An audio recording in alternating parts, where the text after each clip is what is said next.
The sun was setting over the bustling city of Lagos, painting the sky in hues of gold and crimson as Emeka walked back from yet another fruitless interview. The streets were alive with the evening rush, vendors calling out their wares, cars honking in the perpetual traffic dance of Ikoyi. Yet, Emeka's mind was not on the beauty of the sunset. No. It was fixated on the stark reality of his situation. Months after completing his National Youth Service Corps, he was still jobless. He'd hoped, naively, perhaps, that his degree in education would open doors. But in Lagos, hope was as fleeting as the currency in one's pocket. His parents, back in Enugu, were proud of him, yet, he could hear the unspoken worry in their voices during those weekly calls. He'd promised to make something of himself in the city of dreams and opportunities. But so far, it was just a city of endless queues and rejection letters. As he turned onto a quieter street, his eyes caught something unusual, a pristine white notice pinned to the black gate of one of Ikoyi's grandest mansions. The Adibeo estate was a place of whispers and secrets, where opulence and discretion lived in tandem. The notice was simple. But to Emeka, it felt like a beacon. Home tutor wanted, JAMB preparation for daughter. The position promised more than just employment. It was an opportunity to step into a world so far removed from his own. Excitement surged through him, but it was tempered by trepidation. He adjusted his slightly crumpled shirt, took a deep breath, and rang the bell. The sound echoed through the quiet evening like a promise, or perhaps a challenge. The gate creaked open, and an elderly man in a crisp uniform peered out. His eyes were sharp, his gaze practiced. Yes. The man's voice was polite, yet guarded. "Good evening, sir," Emeka said, steady despite the butterflies in his stomach. "I'm here about the tutor position." The gatekeeper nodded. "Wait here. I'll inform madam." As he stepped into the lush compound, Emeka was struck by the scent of jasmine. It hung in the air like a subtle reminder of everything this place represented. The opulence of the estate was a stark contrast to the diesel and dust of the streets he had just walked through. Moments later, the mansion door opened to reveal Mrs. Adibeo. She was elegance personified, her presence commanding without being overbearing. Her eyes, though sharp and assessing, carried a faint trace of warmth, a kindness not yet eroded by wealth. "You're here for the tutoring position." Her voice was smooth, like velvet. "Yes, ma'am," Emeka replied earnestly. "I've just completed my NYSC, and I specialize in the subjects mentioned in your ad." She nodded, motioning for him to follow. "Come in. Let's talk." The interior of the mansion was breathtaking.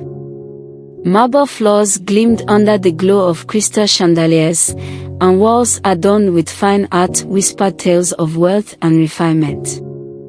Emeka couldn't help but feel a mix of awe and intimidation. "Please, have a seat," Mrs. Adibeo said, gesturing toward a plush leather chair opposite her grand mahogany desk. As Emeka sat, he noticed a framed photograph of a young girl on the desk. She had bright, curious eyes and a wide, confident smile. Beside the photo sat a neat stack of JAMB preparation books. "That's Ada," Mrs. Adibeo said, her tone softening as her gaze followed Emeka's. "My daughter. She's the reason we need a tutor. She's brilliant, but she needs someone who can keep her focused, especially now, with JAMB fast approaching." Emeka nodded respectfully. "I understand, ma'am. I've helped several students prepare for JAMB during my service year." "Good," she said, leaning forward slightly. But it's not just about academics. I need someone who can be a positive influence, someone who understands the pressures she might face. Her words hung in the air, as though she were testing him, searching for something beyond his resume. I assure you, Emeka replied, his voice steady and sincere, I take my responsibilities seriously. I'm committed to seeing Ada succeed. Just then, the door swung open. In walked Ada.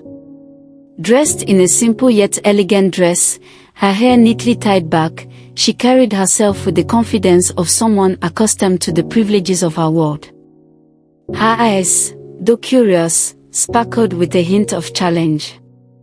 "Mother, who's this?" she asked, her melodious voice cutting through the room. "This is Emeka," Mrs. Adebayo replied, introducing him with a measured smile. "He might be your new tutor." Ada extended a hand, her smile warm but teasing. "Nice to meet you, Emeka. I hope you're ready for some hard work." Emeka smiled back, shaking her hand. "I look forward to it, Ada." The interview progressed smoothly, though Emeka couldn't shake the feeling that he was being assessed on more than just his qualifications. Ada's questions were sharp and playful, her presence disarming in a way he hadn't anticipated. Toward the end of the interview, another figure entered quietly, a young woman in a simple housekeeper's uniform. Her eyes, though downcast, held an undeniable depth. "This is Nkechi," Mrs. Adebayo said, gesturing toward her. "She helps around the house." Nkechi gave a small nod, her gaze lingering on Emeka for a moment before she turned to leave. As Emeka left the mansion that evening, the weight of expectation settled on his shoulders, but so did a flicker of hope.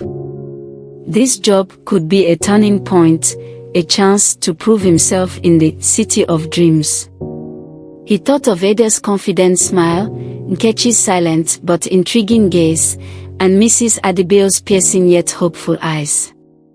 This was more than a job, it was the start of something bigger.